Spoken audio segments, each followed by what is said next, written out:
Hi friends, ನಮಸ್ತೆ. Welcome back to my YouTube channel. ಹೇಗಿದ್ದೀರಾ? ಚೆನ್ನಾಗಿದ್ದೀರಾ ಅಂತ ಭಾವಿಸ್ತಾ ಬನ್ನಿ ಮತ್ತೊಂದು ವ್ಲಾಗನ್ನು ಶೇರ್ ಮಾಡ್ಕೊಳ್ತಾ ಇದ್ದೀನಿ.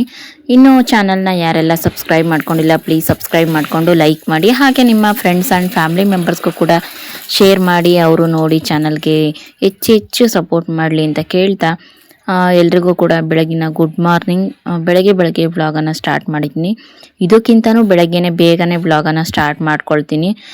ಅಂದರೆ ವೀಡಿಯೋಸ್ ಎಲ್ಲ ಮಾಡ್ತಾ ಇರಲಿಲ್ಲ ನಾನು. ಸ್ವಲ್ಪ ಇವಾಗ ಸ್ಟಾರ್ಟ್ ಮಾಡಿದ್ದೀನಲ್ವಾ, ಇನ್ನು ಮುಂದಕ್ಕೆ ನಿಮಗೆ ಗೊತ್ತಾಗುತ್ತೆ. ಸ್ವಲ್ಪ ರೋಟೀನು ಇದೇ ಥರ ಇರುತ್ತೆ, ಇನ್ನು ಸ್ವಲ್ಪ ಚೇಂಜಸ್ ಇರುತ್ತೆ ಅಷ್ಟೇ.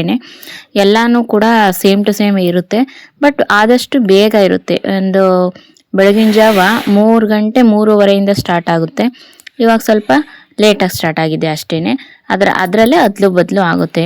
ಇನ್ನು ನಾನು ಫಸ್ಟು ಕೆಲಸ ಮಾಡೋದು, ಫಸ್ಟು ದನ ತಗೊಂಬಂದು, ಅಂದರೆ ಹಸುಗಳು ಒಳಗಡೆ ಕಟ್ಟಿರ್ತೀನಲ್ಲ ಕೊಟ್ಟಿಗೆ ಒಳಗಡೆ, ಬಂದು ನೀರು ಕುಡಿಸಿ ಹೊರಗಡೆ ಕಟ್ಟಿ, ಮತ್ತು ಕರುಗೂ ಸ್ವಲ್ಪ ನೀರು ದಾಹ ಆಗಿರುತ್ತೆ. ಇವಾಗೆಲ್ಲನೂ ಕೂಡ ಸೆಕೆ ನೋಡಿ ಸಿಕ್ಕಾಬಟ್ಟೆ ಬಿಸಿಲಿದೆ ಇವಾಗ.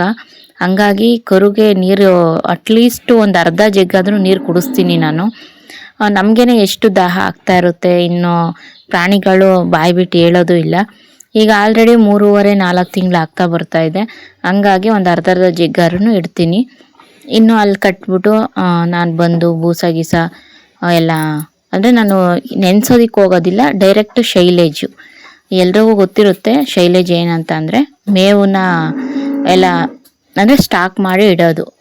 ಇವಾಗ ಏನೋ ನೇಪಾರ್ ಕಡ್ಡಿ ಎಲ್ಲ ಬರುತ್ತಲ್ಲ, ಅದನ್ನೆಲ್ಲನೂ ಅವಾಗವಾಗ ಕುಯ್ದು ಹಾಕ್ತಾರೆ. ಅದನ್ನೇ ಸ್ವಲ್ಪ ಸೇವ್ ಮಾಡಿ ಅವಾಗವಾಗ ನಾವು ಈ ಬೆಲ್ಲ ಉಪ್ಪು ಎಲ್ಲ ಹಾಕಿ ರೆಡಿ ಮಾಡಿ ಹಸಿ ಹುಲ್ಲೆ ಅಂದರೆ ಮೇವನ್ನ ರೆಡಿ ಮಾಡೋದು ಶೈಲೇಜ್ ಅಂತ ಹೇಳ್ತಾರೆ. ನನಗೂ ಏನೋ ಒಂದು ಸ್ವಲ್ಪ ತಿಳ್ಕೊಂಡಿದ್ದೀನಿ ಅಷ್ಟೇ. ಕಟ್ ಮಾಡಿಬಿಟ್ಟು ಮಿಷಿನಲ್ಲಿ ಅದನ್ನು ಗಾಳಿ ಏನೋ ಆಡ್ದಲೇ ಇರೋ ಥರ ಒಂದು ಕವರು ಲೇಯರ್ ಹಾಕಿ ಎಲ್ಲ ನೀಟಾಗಿ ಪ್ಯಾಕ್ ಮಾಡ್ತಾರೆ. ಅದನ್ನು ನಮ್ಗೆ ಎಷ್ಟು ಬೇಕು ಅಷ್ಟನ್ನು ತಗೊಂಡು ದನ ಕರುಗಳಿಗೆ ಇಕ್ಕೋದು. ಅಥವಾ ನೀವು ಈ ಕುರಿ ಸಾಕಿದ್ದೀನಿ ಏನೋ ಮಾಡಿದ್ದೀನಿ ಅಂತ ಅಂದರೆ ಹಾಡುಗಳು ಇವಕ್ಕೆಲ್ಲ ಅದನ್ನು ಕೂಡ ಇಡ್ಬೋದು, ತಿಂತವೆ, ಅದರಲ್ಲೇನು ಪ್ರಾಬ್ಲಮ್ ಇಲ್ಲ. ಅದಕ್ಕೇನಿಲ್ಲ, ಉಪ್ಪು ಸ್ವಲ್ಪ ಬೆಲ್ಲ ಮಿಕ್ಸ್ ಮಾಡಿರ್ತಾರೆ ಅಷ್ಟೇ. ಗಾಳಿ ಆಡ್ದಂಗೆ ನೀಟಾಗಿ ಇಡಬೇಕು. ಅದನ್ನು ನಾನು ಏನೋ ಒಂದು ಟಬ್ಬಿಗೆ ಹಾಕ್ಬಿಟ್ಟು ಅದಕ್ಕೆ ಸ್ವಲ್ಪ ಕಡ್ಡಿ ಬೂಸನೋ ಅಳ್ಜಾಳ್ದಿಟ್ಟು ಮಿಕ್ಸ್ ಮಾಡಿಬಿಟ್ಟು ಡೈರೆಕ್ಟ್ ಇಡ್ತೀನಿ. ಯಾಕಂತ ಅಂದರೆ ನೆನೆಸ್ಬಿಟ್ಟಿಟ್ರೆ ಕಡ್ಡಿ ಬೂಸ ಅಳ್ಜಾಳ್ದಿಟ್ಟು ಇದೆಲ್ಲನೂ ಬೇಗ ತಿನ್ಕೊಂಡ್ಬಿಡುತ್ತಾ. ಹಾಲು ಕರೆಯೋದಕ್ಕಾಗಲ್ಲ, ಆ ಕಡೆ ಓಡಾಡುತ್ತೆ, ಇಲ್ಲಾಂದರೆ ಕಾಲಲ್ಲಿ ಒದಿಯುತ್ತೆ, ಈ ಥರ ಮಾಡುತ್ತೆ. ಹಂಗಾಗಿ ಏನಾದರೂ ಮುಂದೆಗಡೆ ಅದಕ್ಕೆ ತಿಂತಾ ಇರಬೇಕು, ನಾವು ಹಾಲು ಕರ್ಕೋಬೇಕು, ಹಂಗಾದ್ರೆ ಸುಮ್ಮನೆ ನಿಂತ್ಕೊಳ್ಳುತ್ತೆ.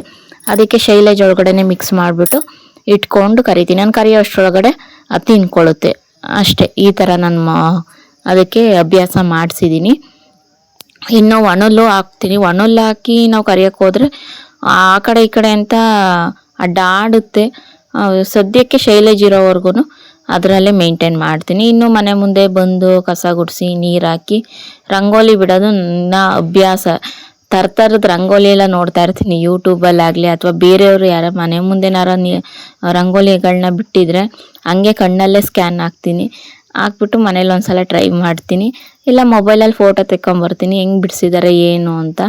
ಆಮೇಲೆ ನಾನು ಒಂದ್ಸತಿ ಟ್ರೈ ಮಾಡ್ತೀನಿ. ಈ ಥರ ನನಗೆ ರಂಗೋಲಿ ಬಿಡೋದು ಅಂದರೆ ಭಾರಿ ಇಷ್ಟ ನನಗೆ. ಹಂಗಾಗಿ ದಿನ ಒಂದೊಂದು ರಂಗೋಲಿ ನಿಮಗೆ ಶೇರ್ ಮಾಡ್ತೀನಿ. ತುಂಬ ರಂಗೋಲಿಗಳು ಬಿಡ್ತಾ ಇದ್ದೆ, ಅವಾಗೆಲ್ಲ ವೀಡಿಯೋನೇ ಶೂಟ್ ಮಾಡಿಲ್ಲ. ಇನ್ನು ಮುಂದಕ್ಕೆ ಯಾವ್ಯಾವ ರಂಗೋಲಿ ನಾನು ಮಾಡಿದ್ದೀನಿ ಬಿಟ್ಟಿದ್ದೀನಿ ಅದನ್ನೆಲ್ಲನೂ ಕೂಡ ನಾನು ನಿಮಗೆ ಇನ್ನು ಮುಂದಕ್ಕೆ ರಂಗೋಲಿಗಳನ್ನ ಶೇರ್ ಮಾಡ್ಕೊಳ್ತೀನಿ. ಇವಾಗ ನಾನು ಬಿಟ್ಟಿದ್ದ ರಂಗೋಲಿ ಬಂದು 9ರಿಂದ 5 ಈ ರಂಗೋಲಿ ತುಂಬ ಚೆನ್ನಾಗಿರುತ್ತೆ. ಇನ್ನೂ ಒಂದು ಎಳೆ ಬಿಡ್ಬೋದು, ಸದ್ಯಕ್ಕೆ ಸಾಕು ಅಂತ ಆ ಥರ ಬಿಟ್ಟೆ. ಇನ್ನು ಬಕೆಟ್ನ ಅದರೊಳಗಡೆನೆ ಕರುಗೆ ಹಿಂಡಿ ಇಕ್ಕಿದ್ನ ಬಕೆಟ್ ತೊಳ್ತಿರ್ಲಿಲ್ಲ. ಸರಿ ಆಯಿತು ಅಂತ ಬಕೆಟೆಲ್ಲ ನೀಟಾಗಿ ತೊಳೆದು ಇವಾಗ ಹಾಲು ಕರಿಯೋಕೆ ಕೂತ್ಕೊತಾ ಇದ್ದೀನಿ. ಬೇಗ ಇಲ್ಲಾಂದರೆ ಲೇಟ್ ಆಗಿಬಿಡುತ್ತೆ. ಡೈರಿಗೆ ಒಟ್ಟಿನಲ್ಲಿ ಏನಂತಂದರೆ 7:30 ಒಳಗಡೆ ನಾವು ಹಾಲು ಹಾಕಿರಬೇಕು. ಹಂಗಾಗಿ ಬೇಗ ಎಲ್ಲನೂ ಕೆಲಸ ಕೂಡ ಮಾಡ್ಕೊತಾ ಇದ್ದೀನಿ. ಒಳಗಡೆ ಕೊಟ್ಟಿಗೆ ಮನೆಯಲ್ಲಿ ಕಸ ಏನು ಬಾಚಿಲ್ಲ, ಅಂದರೆ ಸಗಣಿ ಎತ್ತಾಕಿಲ್ಲ. ಯಾಕಂತಂದರೆ ಇವಾಗ ಹಾಲು ಕರಿಯೋದಕ್ಕೆ ಲೇಟ್ ಆಗಿಬಿಟ್ಟಿದೆಯಾ, ಹಂಗಾಗಿ ಹಸುಗಳೆಲ್ಲ ಹಾಲು ಕರೆದ್ಬಿಟ್ಟು ಆಮೇಲೆ ತಿಂಡಿ ಗಿಂಡಿ ಮಾಡಿಟ್ಬಿಟ್ಟು ಕೊಡಕೆಯಲ್ಲಿ ಸಗಣಿ ಎಲ್ಲ ಎತ್ತಾಕ್ಬಿಟ್ಟು ತಿಪ್ಪೆಗೆ, ಆಮೇಲೆ ದನನ ಒಳಗಡೆ ಕಟ್ಟಿ ಬಿಸಿಲಾದಾಗ ಮೇವು ಹಾಕ್ತೀನಿ ಒಣಹುಲ್ಲು. ಈ ಥರ ನಾನು ನನ್ನ ರೋಟೀನ್ನ ಮಾಡ್ಕೊಂಡಿದ್ದೀನಿ.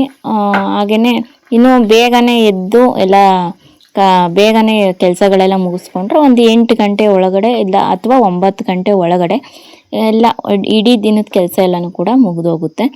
ಹಾಗೆಯೇ ನಿನ್ನೆ ಅಪ್ಲೋಡ್ ಮಾಡಿದ ವಿಡಿಯೋಗೆ ಕೆಲವೊಂದು ಮೆಸೇಜ್ಗಳು ಕೂಡ ಬಂದಿದ್ದು, ಎಷ್ಟು ಸಲ ಚೇಂಜ್ ಆಗ್ತೀರ ನೀವು ಆ ಥರ ಈ ಥರ ಅಂತ ಅಂದ್ಬಿಟ್ಟು. ತೀರಾ ಏನು ಅವ್ರ ಬಗ್ಗೆ ನಾನು ಕೆಟ್ಟದಾಗಿ ಏನು ಹೇಳ್ತಾ ಇಲ್ಲ, ಬಟ್ ಅವ್ರು ಹೇಳೋದು ಸರಿನೇ. ನಾನು ಸುಮಾರು ಸಲ ನಾನು ಬದಲಾಗೋಣ ಅಂತ ನಾನು ಹೇಳ್ತಾನೆ ಇರ್ತೀನಿ ಬ್ಲಾಗ್ಗಳಲ್ಲಿ. ಬಟ್ ನಾನು ಬೇರೆ ಥರನೇ ಬದಲಾಗ್ತಾ ಇದ್ದೆ. ಅಂದರೆ ಡಿಲೇ ಮಾಡೋ ಥರ ವೀಡಿಯೋಸು ಇದ್ರೂ ಕೂಡ ಅಪ್ಲೋಡ್ ಮಾಡೋಕ್ಕೆ ಕಷ್ಟ, ಅಥವಾ ವೀಡಿಯೋಸ್ ಮಾಡೋದಕ್ಕೆ ಕಷ್ಟ, ಅಪ್ಲೋಡು ಅಂದರೆ ಬ್ಲಾಗ್ ಹಾಕ್ತೀನಿ ಅಂತ ಅಂದು ಆಗ್ತಲೇ ಇರೋದು, ಈ ಥರ ಎಲ್ಲನೂ ಕೂಡ ಮಾಡ್ತಾಯಿದ್ದೆ.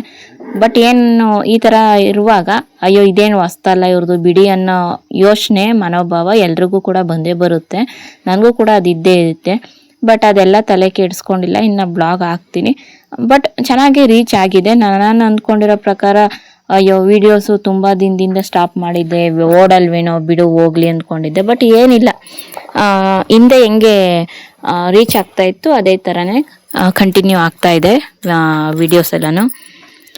ಹಾಗೆ ನಿಮ್ಮ ಸಪೋರ್ಟು ಹೀಗೇ ಇರಲಿ. ಇನ್ನು ಹಾಲು ಕರೆದ್ಬಿಟ್ಟು ಇವಾಗ ಡೈರಿಗೆ ತೊಗೊಂಡೋಗಿ ಹಾಕಬೇಕು. ಅಂದರೆ ಫ್ರೆಂಡ್ಸ್, ಇವಾಗ ನಿಮಗೆ ಗೊತ್ತಿರೋ ಹಾಗೆ ಹಾಲಿನ ಪೇಮೆಂಟ್ 15 ಡೇಸ್ಗೊಂದ್ಸಲ ಹಾಲಿನ ಪೇಮೆಂಟ್ನ ಕೊಡ್ತಾರೆ. ಯಾವುದರಲ್ಲಿ? ಪ್ರೈವೇಟ್ ಡೈರಿಯಲ್ಲಿ. ಕೆಲವೊಬ್ಬೊಬ್ಬರು 10 ದಿನದೆಲ್ಲನೂ ಪೇಮೆಂಟ್ ಕೊಡ್ತಾರೆ, ಇಲ್ಲ 20 ದಿನದ ಪೇಮೆಂಟು, ಇಲ್ಲ 15 ದಿನದ ಪೇಮೆಂಟು, ಈ ಥರ. ನಾವು ಹಾಕೋ ಸೈಡ್ ಬಂದು 15 ದಿನಕ್ಕೊಂದ್ಸರಿ ಪೇಮೆಂಟ್ ಹಾಕ್ತಾರೆ. ಇವತ್ತು ಬಂದು ಹಾಲಿನ ಪೇಮೆಂಟು ನೋಡಿ. ಹಸು ತಗೊಂಡ್ಮೇಲೆ ಎಷ್ಟೋ ಪ್ರಾಬ್ಲಮ್ಸು ಸಾಲ್ವ್ ಆಗಿದೆ. ಇಲ್ಲಿ ನಮ್ಮ ತವ್ರ ಮನೆಯಿಂದ ಹಳೆಗರೆ ಅಂತ ಇದೆ, ಅಲ್ಲಿಂದ ಇಟ್ಕೊಂಬಂದಿದ್ದು ಹಸುನ. ನಾವು ಇಟ್ಕೊಂಬಂದಾಗ ಅಂದರೆ ಇನ್ನೊಂದು ತಿಂಗಳು ಬೇಕಾಗಿತ್ತು ಹಸು ಕರು ಹಾಕೋದಕ್ಕೆ. ಗಬ್ಬದಸನ್ನೇ ತಗೊಂಬಂದಿದ್ದು. ಹಾಗಾಗಿ ಹೆಣ್ಕರನೇ ಹಾಕಿರೋದು, ನಾಟಿ ಕರು ಅದು ಹಾಕಿರೋದು. ಅಂದರೆ ನಾವು ಇಂಜೆಕ್ಷನ್ ಯಾವ್ದು ಕೊಡಿಸಿದ್ವಿ ಆ ಥರ. ಅವರು ನಾಟಿ ಕ್ರಾಸ್ ಏನೋ ಕೊಡಿಸಿದ್ರು, ನಾಟಿ ಕ್ರಾಸ್ದು ಕರು ಹುಟ್ಟಿದೆ. ಚೆನ್ನಾಗಿದೆ, ಒಳ್ಳೆ ದೊಡ್ಡ ಕರು. ಅದಕ್ಕೆ ತುಂಬಾ ಮೇವು ಬೇಕು. ಈ ಹಸುನು ಅಷ್ಟೇ ಸಿಕ್ಕಾಪಟ್ಟೆ ದೊಡ್ಡ ಹಸು, ಅದಕ್ಕೆ ಚೆನ್ನಾಗಿ ಮೇವು ಬೇಕು, ಬೂಸ ಬೇಕು, ನೀರು ಅಷ್ಟೇ. ಕುಡಿಯೋಕೆ ಇಟ್ಕೊಂಡ್ರೆ ಒಂದು ಹಂಡೆ ಪೂರ್ತಿ ಫುಲ್ಲು ಕುಟ್ಕೊಳ್ಳುತ್ತೆ ಒಂದು ಟೈಮ್ಗೆ, ಆ ಥರ. ಅಂದರೆ ಅದ್ರ ತಕ್ಕನಾಗೇ ಕೊಡುತ್ತೆ. ನಾನು ಮೇವು ಆಗ್ತಾ ಇಲ್ಲ ಅನ್ನೋದೇ ಒಂದು ಪ್ರಾಬ್ಲಮ್ಮು ಫ್ರೆಂಡ್ಸ್. ಹಾಲು ನಾವು ಹೆಂಗೆ ಬಕೆಟ್ ತುಂಬ ಹೆಂಗಿಕ್ತೀವಿ, ಬಕೆಟ್ ತುಂಬ ಹಾಲು ಕೊಡುತ್ತೆ, ಆ ಥರ ಹಸು. ಯಾವುದೇ ಥರ ಮೋಸ ಇಲ್ಲ, ಸಿಕ್ಕಾಪಟ್ಟೆ ಒಳ್ಳೆ ಹಸು. ಮನೆಗೆ ತಂದಮೇಲೆ ತುಂಬಾ ಒಳ್ಳೆಯದಾಗಿದೆ. ಇನ್ನು ಒಂದು ಪ್ರಾಬ್ಲಮ್ ಏನು ಅಂತ ಅಂದರೆ, ಹಸುವಲ್ಲಿ ಹಾಲು ಕರಿಯೋದಕ್ಕಾಗಲ್ಲ, ಸ್ವಲ್ಪ ಒರಟು.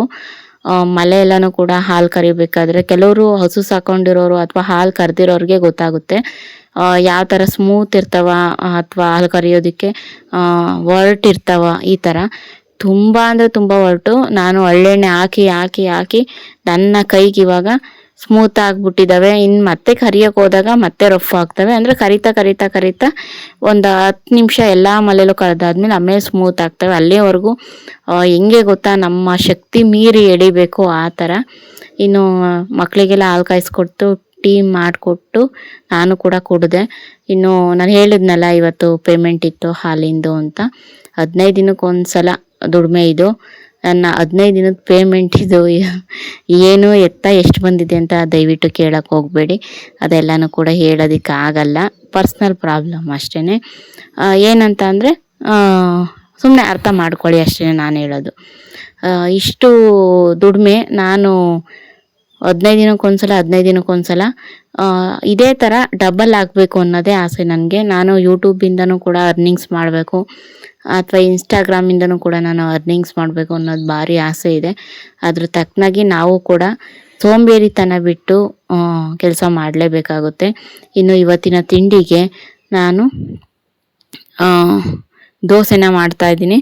ಇಡ್ಲಿ ಮಾಡೋಣ ಅಂದ್ಕೊಂಡೆ, ಬಿಡು ಇವತ್ತು ಪಲ್ಯ ಎಲ್ಲ ಮಾಡಿಬಿಡೋಣ. ಪಲ್ಯ ಅಂದರೆ ಬೀಟ್ರೋಟ್ ಪಲ್ಯ, ಆಲೂಗೆಡ್ಡೆ ಪಲ್ಯ, ಸ್ವಲ್ಪ ಚಟ್ನಿ 3 ಮಾಡಿಬಿಡೋಣ.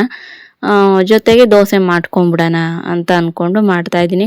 ಚೆನ್ನಾಗಿ ಇನ್ನೂ ಉಪ್ಪು ಬರಬೇಕಾಗಿತ್ತು. ರಾತ್ರಿ 12-12:30 ಆಗಿತ್ತು ಫ್ರೆಂಡ್ಸ್ ಆವಾಗ ರುಬ್ಬಿದ್ದೆ. ಬೆಳಗ್ಗೆ ಎದ್ದು ಅದಕ್ಕೆ ಸೋಡಾನು ಉಪ್ಪು ಹಾಕಿದ್ದೆ, ಉಬ್ಬೇ ಬಂದಿರಲಿಲ್ಲ. ಹಂಗಾಗಿ ಸ್ವಲ್ಪ ದೋಸೆ ಇನ್ನೂ ಕೂಡ ಅಂದರೆ ದೋಸೆ ಹಿಟ್ಟು ಇನ್ನೂ ಕೂಡ ನೆನಿಬೇಕಾಗಿತ್ತು. ಒಂದು ಮೀಡಿಯಮ್ಮಾಗಿ ಬಂತು. ಈ ಕಡೆ ಬೇಗ ನಾನು ಫ್ರೆಂಡ್ಸ್ ಏನಂತ ಅಂದರೆ ಬೇಗ ಅನ್ನೋದಕ್ಕಿಂತ ಆದಷ್ಟು ಅಡುಗೆ ಮನೆ ನೀಟಾಗಿಟ್ಟಿದ್ದಷ್ಟು ಒಳ್ಳೊಳ್ಳೆ ಐಡಿಯಾಗಳು ಬರುತ್ತೆ ಕೆಲಸಗಳು ಮಾಡೋದಕ್ಕೆ, ಎನರ್ಜಿ.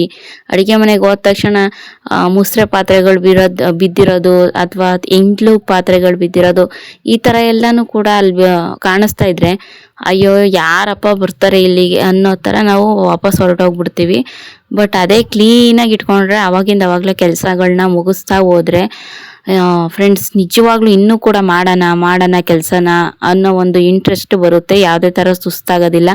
ಈ ಒಂದು ಮನೋಭಾವ ಇಟ್ಕೊಂಡು ಅಡುಗೆ ಮನೆ ತುಂಬ ನೀಟಾಗಿ ಮೇಕವರ್ ಮಾಡಿಕೊಂಡು ಧೂಳು ಪಾಳು ಎಲ್ಲ ಹೊಡ್ಕೊಂಡು ಇರೋ ಮನೆಯಲ್ಲೇ ಅಡ್ಜಸ್ಟ್ ಮಾಡಿಕೊಂಡು ಯಾವಾಗಲೂ ಕೂಡ ಕೌಂಟರ್ ಟಾಪ್ ಅಂದರೆ ಶೆಲ್ಫ್ ಕಟ್ಟನ್ನು ನೀಟಾಗಿ ಗ್ಯಾಸ್ ಸ್ಟವ್ ನೀಟಾಗಿ ಒರೆಸ್ಬಿಟ್ಟು ಅದ್ರ ಮೇಲೆ ರಂಗೋಲಿ ಇಟ್ಟು ಅರಿಶಿನ ಕುಂಕುಮ ಇಟ್ಟು ಹೂವಿಟ್ಟು ನಿಜವಾಗ್ಲೂ ಅದೊಂಥರ ನನಗೆ ಪಾಸಿಟಿವ್ ಎನರ್ಜಿ. ತುಂಬ ಅಡುಗೆ ಮನೆಗೆ ಬರ್ತಿದ್ದಂಗೆ ಹೊಸ್ಲಿಗೆ ಅದನ್ನು ನೋಡಿದ ತಕ್ಷಣವೇ ಏನೋ ನಾನು ಏನಾದರೂ ಒಂದು ಮಾಡಬೇಕು ಕೆಲಸನ ಅನ್ನೋ ವಿಡಿಯೋ ಸ್ಟಾರ್ಟ್ ಮಾಡಬೇಕು ಅನ್ನೋ ಮೈಂಡು ನನಗೆ ಮೂಡ್ ಬರುತ್ತೆ. ಸೊ ಹಂಗಾಗಿ ಈ ರೀತಿ ನೀಟಾಗಿ ಇಟ್ಟಿದ್ದಷ್ಟು ನಮಗೆ ಇನ್ನೂ ಕೂಡ ಏನೋ ಪಾಸಿಟಿವ್ ಎನರ್ಜಿ ಅನ್ನೋದು ಬರುತ್ತೆ. ಇನ್ನು ಬೀಟ್ರೋಟ್ ಎಲ್ಲನೂ ಕೂಡ ಎರಿತಿದ್ದೆ.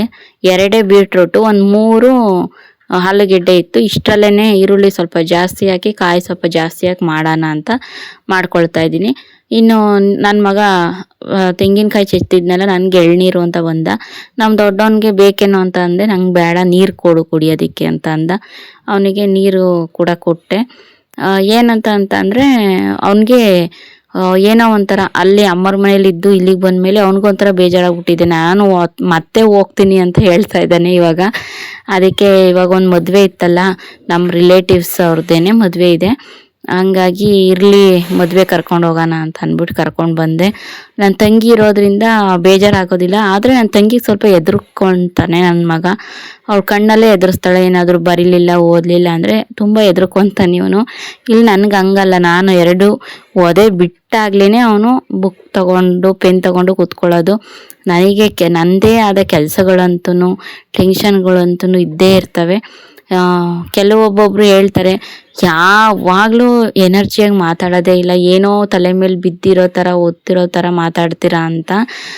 ಫ್ರೆಂಡ್ಸ್, ನಾನು ಇರೋದೇ ಹಿಂಗೆ, ಮಾತಾಡೋದೇ ಹಿಂಗೆ, ಏನು ತಲೆ ಮೇಲೆ ಒತ್ತಿರೋ ಥರ ಬಿದ್ದಿರೋ ಥರ ಏನು ಮಾತಾಡಲ್ಲ. ಇರೋ ಸಿಚುವೇಶನ್ನ ಹೇಳ್ಕೊಳ್ತಾ ಇರ್ತೀನಿ.